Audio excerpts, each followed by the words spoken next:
Bienvenue sur S'ouvrir à l'amour, le podcast qui va t'aider à transformer ta vie amoureuse. Je suis Sandy Kaufmann, coach de vie certifiée. Sur ce podcast, je t'aide à comprendre et à changer tes mécanismes en amour afin de rencontrer la personne qui te correspond et construire une relation de couple épanouie. Tu y trouveras des réflexions, des exercices concrets tirés de mon activité de coach et de l'approche psycho-corporelle que je pratique, ainsi que des conversations inspirantes avec des experts ou des personnes comme toi et moi qui t'expliqueront leur chemin personnel pour s'ouvrir à l'amour.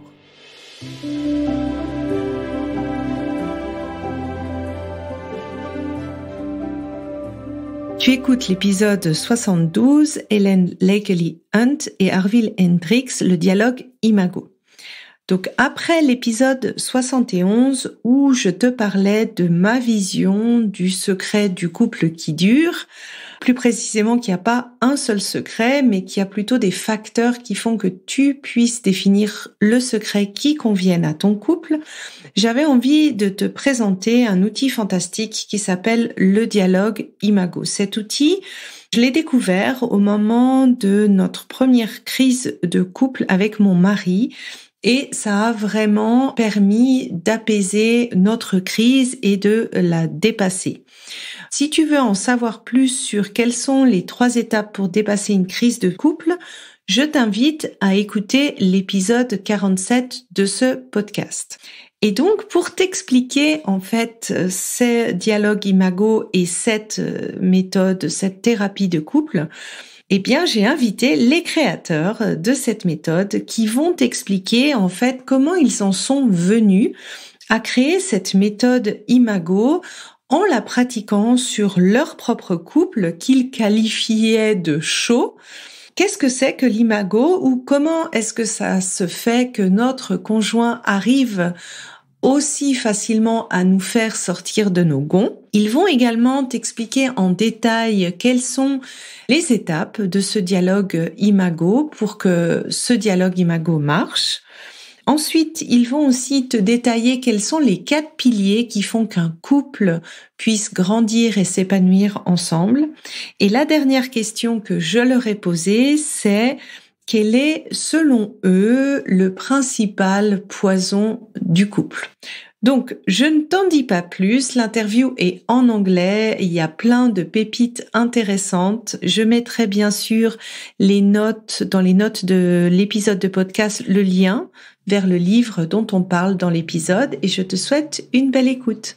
Today, I am very honored to have for me the 2 most important therapists couple that I known so far, Helene Lakelly Hunt and Harville Hendrix, who are the co-creator of the Imago relationship therapy. They both have a PhD. They also create a social movement called Safe Conversation. And they are the international best-selling authors of a lot of books. One of them has been sold for 4 million copies already, Getting the Love You Want. And you appear on different shows like the Oprah Winfrey shows. And you, Helen, you also was installed in the Women Hall of Fame. And me, I discover you saved myself and my husband from our first crisis. Oh. We'll explain that later, but I discover exactly your book this way. And it was really for me a revelation on what is it to be together and as a couple and how precious it is for each of the partner to heal through the relationship. So it was for me really an important matter to have you on my podcast to speak about your beautiful method you create. Welcome. Thank you. We are honored to be here and delighted. Thank you very much. Merci beaucoup. Oh. So maybe would you like to explain how did you create the method? How did you come to create this Imago relationship therapy? Once upon a time, Helen was talked into getting married to someone, and she wasn't sure he was the right one, but everyone said, marry him no matter what. And it ended up in him doing something illegal, and he had to leave the country. So we divorced, and we had 2 babies, and he just left them behind. He didn't care. And so I wanted my second marriage to be someone that I admired. And this guy, he was also divorced. And he was giving a lecture on stages of relationship. He was going, I wonder why I divorced. And he began to give an answer to himself, talking to himself. He said, romantic attraction. Wow. You think, the wedding day is beautiful and the family's happy and you go home. Well, after romantic attraction, that's the stage that he mentioned. There is a stage 2 called the power struggle. And the wedding day, they think they're going to be happy ever after. And they're at home and they end up in the power struggle. Now, a couple can live at that point fighting their whole marriage or parallel lives. They don't really connect. They just live in the same house, but they're not connected, or they divorce. And then his talk was stage 1, romantic attraction, stage 2, everyone in stage 1 ends up in stage 2. Stage 3 is called real love. And if you learn some things in stage 2, you end up in stage 3. And that's what he wanted to write a book about. Yeah. So I pick up on that. And I'm going to go to how did we come to create the Imago, given all of that. And so a part of it is that when we met, as Helen said, we were both divorced, and we began to have a conversation, which is very interesting, about how come we're divorced. I mean, she's a beautiful woman. Don't look too bad as a man. And I was a university professor, and she has, as you just said, her credentials, personally, PhD, the women's movement. But here we are divorced. And we began to talk about how come. And then the question rose about why couples get into conflict. And we finally moved that question to why does anybody get into conflict? So I'm in a practice as a therapist, and I began to notice as I began to focus on couples, because I started off as a psychotherapist and then began to focus on couples pretty much after we met, because I was really curious to answer this question. Why do couples fight? And you can't answer that question without some research. And so couples were my research. They were my clients, but they were also the sources of the research. But sometimes our relationship. And our relationship was always there. And what I noticed was that when couples complain about each other and to each other, even in the therapy session, they would say things like, you remind me of my father, or you remind me of my mother. That was just like it was when I was home and when I was a baby, and I don't like that. And so, for a while, it was like, well, that was just complaining. But I realized nearly every couple said something about their childhood.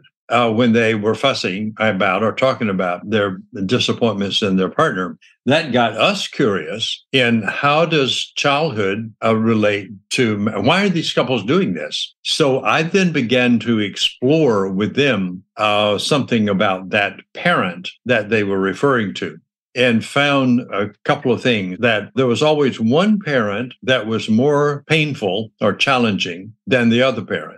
And that when if I said to Helen, that reminds me of, my mother, that would mean I had more trouble with my mother than with my father. So, and that was common, almost across the board, that you had more trouble with one of the parents than with the other. And then I began and then I would hear the other partner say stuff, and it was the same thing. And it finally dawned on me that there's something about their childhood that catalyzed them actually falling in love with each other. And they fell in love with a partner who was similar to the parent with whom they had the most challenges in childhood. Not the one with the least challenge, but most challenging. And they wanted that partner to give them something that the parent didn't give, but the partner was like the parent who didn't give it, so the partner couldn't give it either, but they wanted it from the one who didn't give it. And so for a long while, as we were discovering the same thing with us, it was like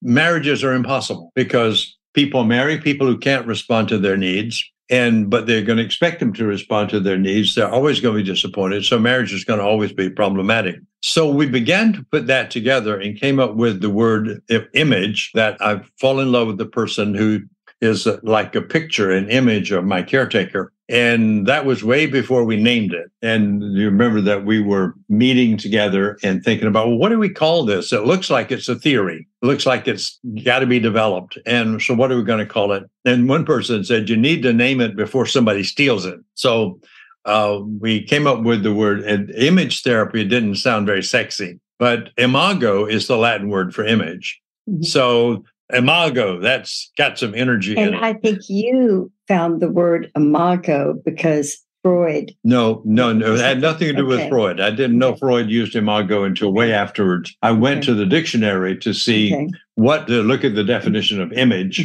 and it said image is the English word for the Latin word Imago. And so I picked that, went back to the group and said, I think, why don't we call it Imago? And people said, well, nobody will know what it means. And I was sort of cocky and said, well, tell them what it means. And someday, Imago will be a household word because it will spread throughout the world. And little did I know that was prescient, because as you just said, we're now international. We have 4 million people, and we have therapists trained in 62 countries, 2,500 people. So it did spread across the world. But that's sort of the origin of it. And then the piece that Helen was saying is, when we were involved in this, every time we would get something clear, Helen and I would then look at our own relationship, and it would contribute then to the conversation that we were having with couples. So after a while, it all came together. There was something solid here that you could count on. And it was only much later that we discovered dialogue to be the fundamental therapeutic process. But that was not the creation of the theory. That was the creation of the therapy. What do you do with the fact that when you come together from that kind of childhood, you can't talk because you're just too mad or too sad, or if you go silent when you're frustrated, you're just too silent. You don't speak up. How do you change that? And for a long time, we did problem solving, better communication, conflict resolution. None of that works with marriages. If it does, it just kind of relieves it for a little bit. We discovered, and I think I'll tell the story about how you invented dialogue. So Helen and I, on a date, from the very beginning, I think you agreed with this. Helen and I had a very intense relationship, and by that we mean intensely negative. We would date and fight on every date. And what I was amazed is why we would have the next date. We tell our couples that many couples have a parallel relationship. They're married, but they both are busy, and they never really discover who each other is, but they keep the marriage together for the kids. Or they have a hot marriage where they fight all the time. And Harville describes, even when we were dating, we had a hot. We fought a lot. I don't know, just early on. Well, I could never get her to agree with me. So, so we were having one of these fights. Except I respect him. Yeah. Maybe I don't agree with everything, but wow, this guy is great. So we're having these fights, and it was in your living room in Dallas, now 45 years ago. And Helen suddenly stopped, and she said, "Stop! One of us talk, the other one listen." And we'd never done that. We were both talking always at the same time, and nobody listening. And we're both smart, but I was a smarter. No, he was a smarter. No, I noticed, and being a clinician, I'm very, very, very tuned in to shifts. I noticed that I calmed down when I stopped and said, "Okay, well, you go first." And so she would talk, and then I would talk. But neither one of us mirrored anybody back. We still didn't do any listening. It was like, okay, you had your say, and I didn't interrupt you. Now I want my say, and don't interrupt me. But we weren't listening. So, but I did notice it calmed us down. Mm-hmm. And now I'm in the clinic working with couples, and I'm doing communication, problem solving, and then negotiation. And it's not working because couples, that's not what they need. They need something else. Their connection is ruptured. So they can't be partners in problem solving because they don't like each other. And so I decided I would take that to the clinic. And so I had these couples, and I did the same thing. I said, okay, you, George, instead of me doing parallel psychotherapy with them, I turned them to face each other, and it was an experiment, and said, okay, George, you talk, and don't interrupt, and Mary, don't interrupt him, and Mary, you talk, and George, don't interrupt her. And they would do that, but there was something missing. And then I'm sitting outside saying, there's something missing too. So I asked them, so what would you like to do now? And one of them said, well, I'd like to know if he heard me. I mean, does he know what I said? Oh, so you want him to respond to you? Yeah. So I said, okay, well, George, can you tell Mary what she said? And so he said, well, I'll try. And, he did a sloppy job of it. But I noticed that the fact that he tried changed her expression. He tried to mirror her back. I didn't have the word mirroring then. It's like, say back what she said. Mm-hmm. But I noticed that, and I realized I was onto something. So it took about 10 years to figure out what that was. But it started off with, and all of it was clinical research. And what I mean by that was not objective stuff at all. It was asking this couple, what do you need from him or her? Not from childhood, not as a need satisfaction, but right now in the interaction. And all of them said, I'd like to know if they got what I said. So, okay, so you want to hear back. And so finally we came up with the word mirror. So mirrored back, mutual mirroring back. And I kept asking, what else do you need? And I remember this woman whose name is Dot Biggs. I don't know if she's still alive, but it was here because I was in Dallas at that time. And she said, well, I would like to know if he really sees my point of view. And he said, yeah, I see it, but it's just crazy. So she blew up. I said, what would you wish he had said? And she said, well, I don't need you to agree with me. I need you to see that my thinking is not crazy. That is my thinking. That I make sense. And that I make sense. In the way I see it. That I make sense. And he said, he was a smart guy. He said, oh, okay. So if I don't have to agree with you, I see that makes sense. I can see how that makes sense for you. And he said she said, that's fine. Just see that it makes sense for me. And he said, okay, I can do that. And then, so I said, well, Dot, what else do you want from him? And she said, well, can you imagine how I might be feeling? Oh, so you want him to? And he said, well, let's see. I imagine when I do that, I must piss you off. And she said, yeah, it pisses me off. Thank you for. So I didn't realize at the time, but what they did was do mirroring, validation, and empathy. And after a while, I finally put those labels on those things and put it together. That was a 3-step process. And then every time I would take couples through that process, it didn't matter what they talked about, but if they went through that process, they didn't polarize. They began to collaborate and ultimately would connect in places where they couldn't even have a conversation, but they would connect around their differences.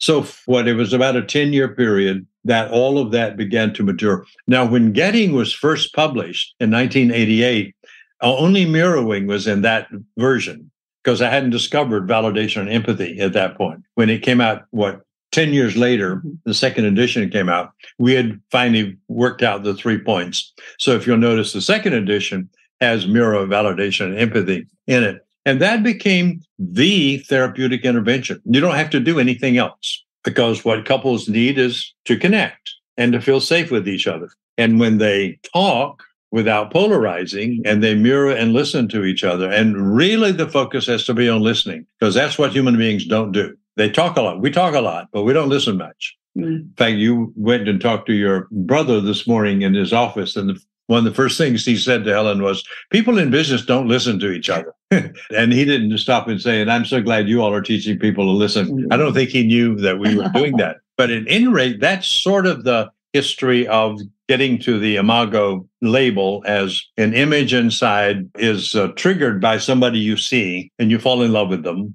But that image is of the caretaker, and you fall in love because you want from that person what you didn't get from your parents. And then you hit this impasse because you married somebody who can't meet your needs. But if they would stretch into meeting them, both of you would grow into parts of yourself that you also didn't develop when you were little. So that the challenge to meet your partner's needs is a benefit to you and a gift because it grows you into an undeveloped part of yourself. So that's sort of the way, a quick version of the emergence of Imago as a clinical theory and a dialogue as the therapy. Thanks for sharing, because when I discovered your book, so I'm a therapist and a coach, and I principally help single person to find their partner. And I went through this personal transformation. I was struggling a lot as a single, and I work on myself a long time. I was repeating a lot of not happy relationship, short ones, no commitment. And then I finally met my husband. We get married and we finally had a child. For me, it was like realizing my biggest dream of life. And then we have a child and we start with conflict.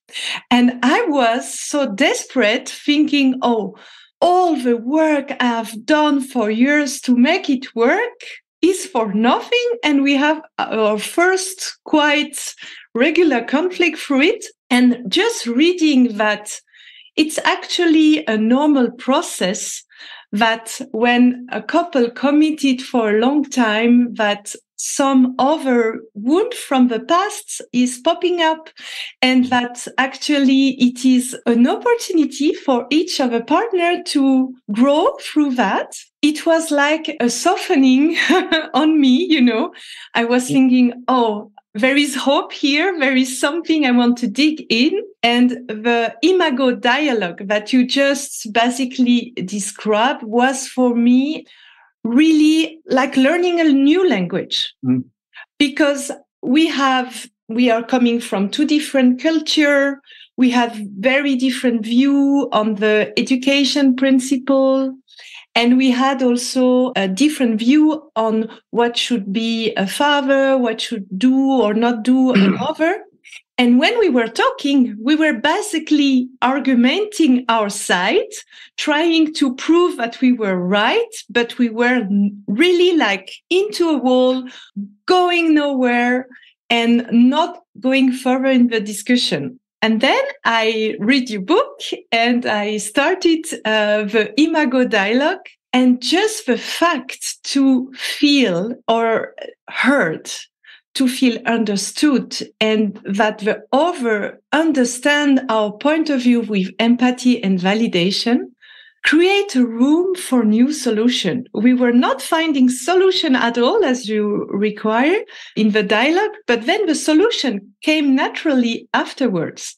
And would you like maybe to explain how, maybe more for the people who never heard you explain it a bit in the method creation? So what are the steps of this Imago dialogue that help actually, I would say, the partner to deeply connect to each other? Well, one thing a couple doesn't know is that between two people is an energy field. And we tell our couples that their partner's there, they're there. But what's really important is the energy field between two people. And they would go, well, that's stupid. It's invisible. Well, it's not. It's an energy. There's energy in what we call, there's a space between. And when the space between Harville's look in his eye or my tone of voice, it's a toxic energy field. And he wants to get in the car and drive to a bar and just drink. He doesn't want to be with me. Or if his voice tone is a certain way, I'm going to go next door, go to a friend's house and we'll do knitting or whatever. And I don't want to be around him. And he can handle the baby. But if there are four things a person learns, instead of this having a uncomfortable energy field, it can be safe. It can feel safe. And when two people feel safe with one another, they want to snuggle or maybe dance in the kitchen, which Harville and I do these days as we're cooking, and they want, or just be together, go to a movie together and enjoy the evening together. So there are four things that create safety. Yeah. And so the first one is what we call dialogue, Imago dialogue. And that has three parts to it. and it's important to do that. And I think that the really biggest challenge is the first one, called mirroring. Well, and before that, are you available for a discussion? That's a part of the mirror. And then if they say yes. Then da-da-da. Yeah, right. What Helen's saying is that, in fact, I think we'd have to say that we learn you have to teach couples to be very mechanical. It's not an art form. It's a mechanic. So may I have an appointment to discuss how much I enjoyed dinner or a little problem, the way you were handling our kids last night? Could I make the appointment now, or is there another better time? So the first thing you do is make an appointment. You never talk to your partner without asking permission. Now, we just found that one thing changes a lot of conflict, because usually you walk in and your partner's doing something and you go blah, blah, blah, blah, blah, blah, blah, blah. And they're not available. I heard myself who want to deep dive into the dialogue without asking. And that makes like the door for my husband. He might really want to dialogue with you, but he's in the middle of something, a text with someone he has to finish. Just give him an hour. He can turn around and do the dialogue. Yeah. So making the appointment is number one. And then the second thing, that's the on-ramp into it. But the first step of the dialogue process is to say, after this person talks, to say, let me see if I got that. If I got that, you said, but it's a sentence stem. Mm-hmm. And we've learned that couples need to use that sentence stem, not make up one of their own, because theirs won't, it'll be inefficient. Too many words. Usually, and say, well, let me see if I got that. If I did, you said blah, blah, blah, blah, blah. And then they have to check for accuracy. Did I get it?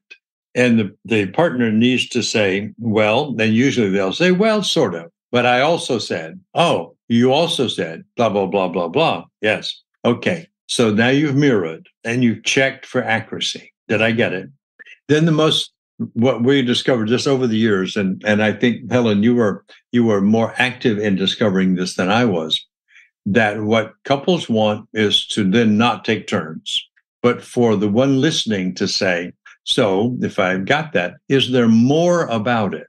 Is there more about And that goes to curate more about that you want, about that topic, not some other topic, that topic. And if you say, is there more about that? What you've now gone into is curiosity and showing interest. And remember, the goal is safety. So and usually you expect that, well, I mirrored you now, you're gonna talk, and I'm not finished. But if you say, is there more about that? And you listen, and the partner will say, well, since you asked, yeah, I do have some more things to say about that. So, okay, well, I'm available. So you say those, and you mirror that back. And you do that until the partner says, well, no, that's everything that coming up for me. I think that's everything. So the partner says, well, then let me see if I've got it all. And they do a summary. And the summary is, so if I got everything that you said, A, B, C, and D. And did I get it all? Well, yes, you did, except that I'd said one other thing you didn't say. So there's one other thing. So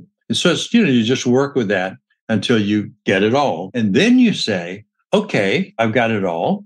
Let me validate that. So what you said makes sense. And the sense that it makes is that given that X happened, that you responded like that, that makes sense that you would do that.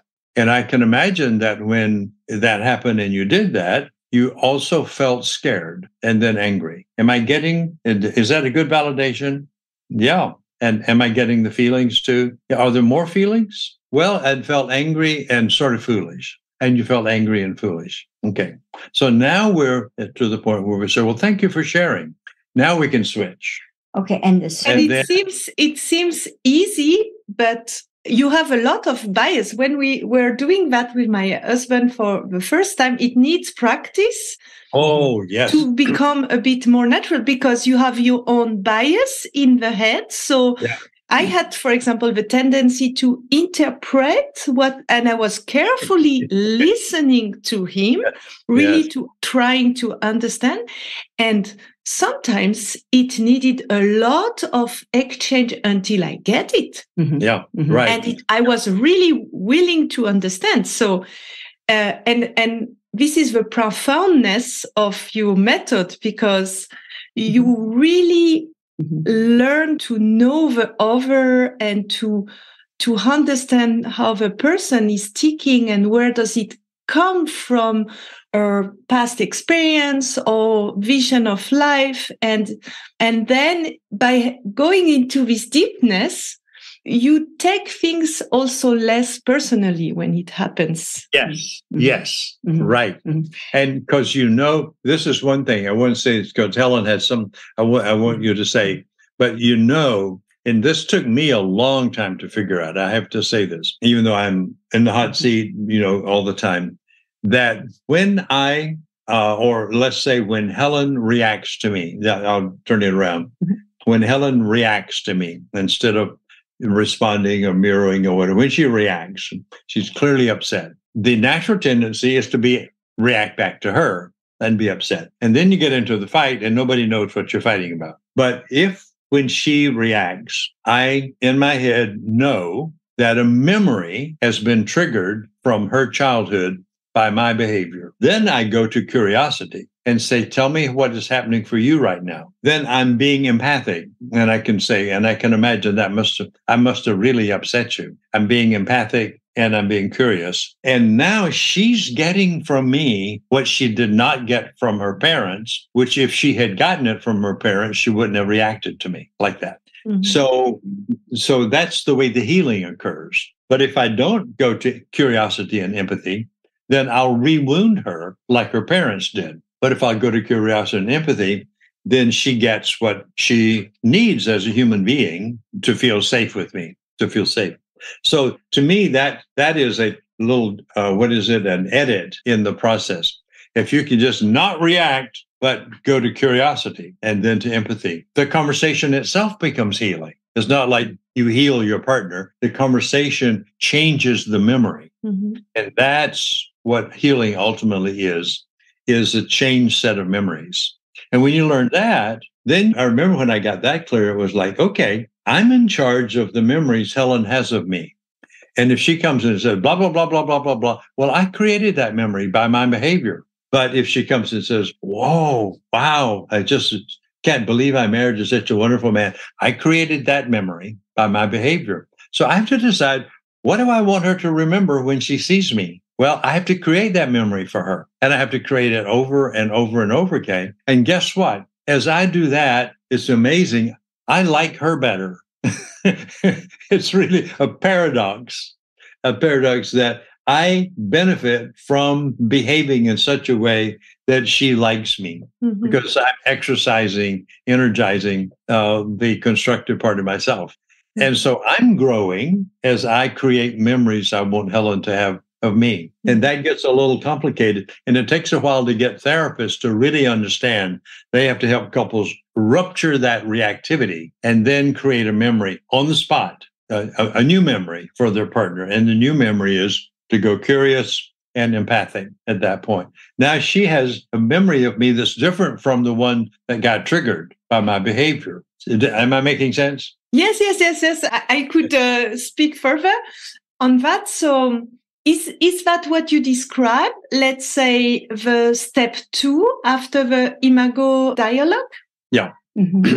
Let me just mention a few stepping back. When I think those of you listening are understanding why it's important to ask for an appointment, because you need it to be at a time where your partner has plenty of time, and you could say, may I have an appointment for a dialogue? And it might take an hour, or it might take blah, blah, blah. And because they will go, well, I can't do it, But get specific. Then the first thing you do is one of you is the sender and the other is the receiver.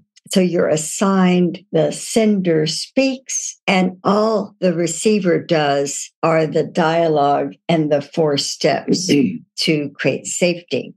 And I think, and I've got 2 more things to say. One of the things is if I ask for an appointment and I'm the sender and I'm doing a dialogue and Harville's supposed to mirror me, you can at any point raise your hand. Yes. And go, Helen, you are I'm on overload, Helen. You're talking. It's so wordy. Yeah. Could I mirror you back what I've heard so far? Mm-hmm. And also, that might be a message for me to get what I want to say, but write it down so I say it succinctly. Yeah, less words, more focus. But the receiver can regulate the sender. Mm-hmm. And then the last thing I'll say, and then I have no more to say. Harville can talk the rest. That once upon a time, someone really smart, his name is Socrates, created specifics on how to do dialogue. And almost most people in the world know the name of Socrates, with Aristotle and Plato and brilliant Greek philosophers. But anyway, Socrates, 300 BC, and the Greeks didn't like it very much. And if you read the history of Socrates, he created Socratic dialogue, but he was put to death because he was teaching everyone, the youth, to question things or want their turn to talk, because the rest of the country, it's monologue. When he died, the Pharaoh in Egypt was practically God, and then there were just slaves in that country, and they needed to obey the Pharaoh. And then there were emperors, kings, whatever. Well, the French didn't like being led by a king, so there was a French Revolution, and they didn't want to be controlled. And then there was by the king, and they wanted to speak for themselves. And there was the American Revolution. And look at the United States right now. And if you look at Washington, D.C., we are not very relational in our political system right now. I don't know if you know about that. But a psychiatrist told us after they heard our workshop that for the first time in the history of the world, you have created a teachable way to help others learn how to be in relationship. Mm-hmm. And Sandy just wants all of you all to know these simple practices can transform a relationship. Yeah. And so the dialogue process is the first of 4 steps. It has those 3: mirror, validation, empathy. The second thing and these we would now say, in crystallizing, in fact, this has all evolved since the version of the Getting to Love, the book you've got, came out. We've had a further, things just fell together in a new way. That dialogue is non-negotiable. And then dialogue without negativity. So we call it the zero negativity process. And that, for a long time, we were a little hesitant to require that if you work with us, that you have to go zero negativity. But because it saved our marriage, that we went zero negativity. And zero negativity, it's not what you say, it's how you say it. Turn a frustration into a request. Yeah. Don't tell someone you're an idiot for doing that. Don't say it that way. Say, next time you do that, would you be willing to ask for what you want? But suddenly it became logical. You can't be intimate and negative. No. Just doesn't happen. You can't feel safe and be negative. So why not just bite the bullet and say zero negativity? And while our brains are actually biased in favor of the negative, because that's the evolutionary process, we had to be careful about danger. So that part of the brain is very sensitive. So it's got that negativity bias. But we have to go against that, because what would keep you safe from being hurt by somebody won't get you into a loving relationship. So zero negativity. And then the third thing we've already mentioned is empathy. And that we now say that empathy is the most powerful energy. Helen was talking about the energy field. And when I go into empathic responding, I constellate this field and it becomes organized. Mm-hmm. If I go into negativity, I de-energize. I destabilize the field. It goes into chaos. And then I feel that inside of me, and Helen feels it inside of her, because we are made of the same energy. It's just that the vibrations have slowed down enough that we're visible, but everything is energy and vibrating at different levels. That's pretty much a quantum physics fact at this point. We haven't known that.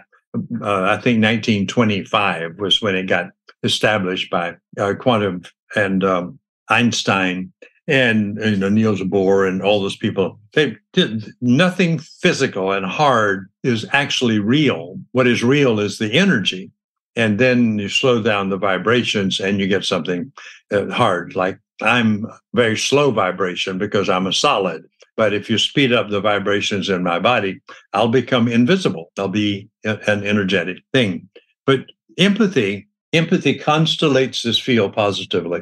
And then the last thing is I have to amplify the organizational field with affirmations. So that, and one level of affirmation is Helen is actually, and you are, and I am, we are creatures of an amazing universe. And our value isn't dependent on what we do for each other. Our value is intrinsic. We are valuable because we exist. And that's nature created us. And we are marvelous. We can, there's no light. I mean, there's no color in the universe. Nature gave us cones in our eyes that convert light into color so that we create the color when we look. Isn't that amazing?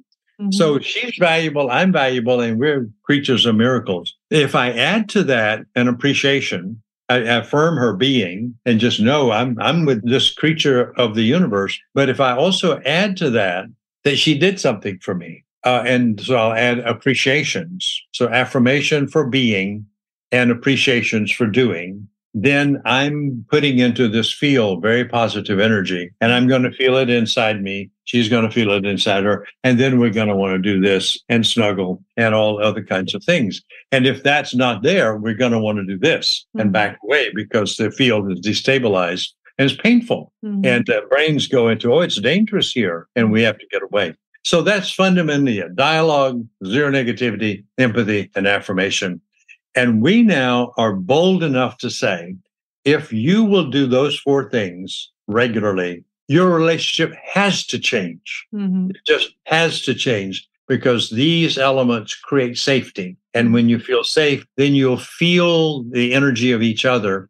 And at that moment that you're feeling the energy of each other, you're actually feeling the energy of the cosmos. They're all just one and the same thing. And that's when you're feeling joyfully alive. And now you're into your true nature. Yeah, that's beautiful. I really think this deepest connection you feel when you can be truly yourself with your shadow part, with your light part all together, and that you feel accepted and understood by the other is where you experiment this oneness. Yes, right, yes. Yeah, you beautifully described it. And Helen, when you mention to appreciate what the other is saying and to cultivate request rather than negativity, in French, we have an expression who say, we don't attract the bees with vinegar.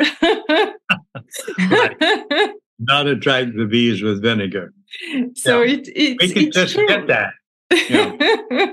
So to finish the beautiful interview you've done and how you explain your method, what is for you the main poison for couple? I would think we would say the rejection of difference. Mm-hmm. That difference is our nature. But the primary thing that triggers most couples is they don't like difference. I want you to see things my way. Mm. And so the need to be the centerpiece in the relationship and to be the one who defines reality, whatever that is. Was that a good restaurant? Well, I didn't think it was so good. Well, then you don't have good taste. That becomes poisonous because I am now devaluing you. But I think that if we know that difference is our nature, and then we celebrate the difference, then we feel that safety. So the objection to difference is the primary poison in all relationships. And may I make a comment? Yes. Let me just conclude with something about accepting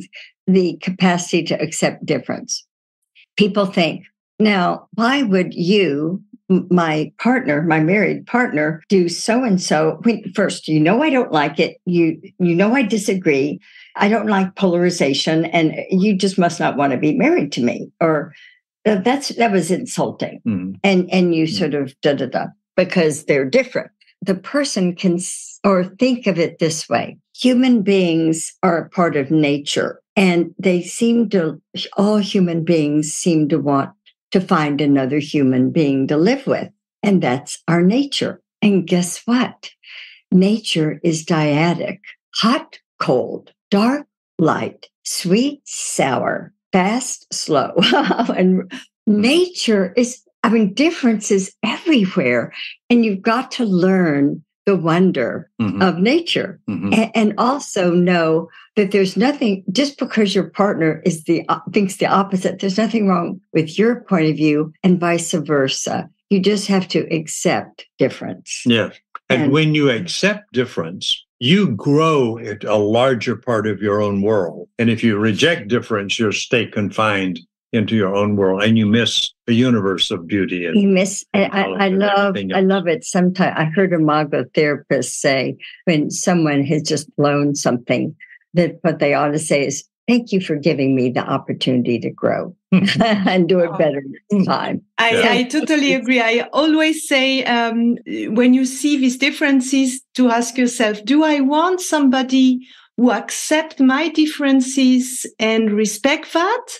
So if yes, I should also accept this part in the others. Thanks a lot for your time. I really encourage to buy the book, and I will put the links for further trainings that you propose on couple therapy. Thanks a lot for your precious time. Thank you. We appreciate it. We're honored that you wanted to visit with us. Si tu apprécies ce podcast, la meilleure façon de m'encourager est de me laisser une revue sur Apple, Spotify ou de transmettre cet épisode à une personne de ton entourage. Et si tu es prête à t'ouvrir à l'amour et à transformer ta vie amoureuse, je t'invite à rejoindre mon programme de coaching S'ouvrir à l'amour ou de consulter mes programmes d'auto-coaching en ligne. Tous les détails se trouvent sur mon site sandykaufman.ch. Et n'oublie pas, il n'y a que tes peurs qui te séparent de l'amour.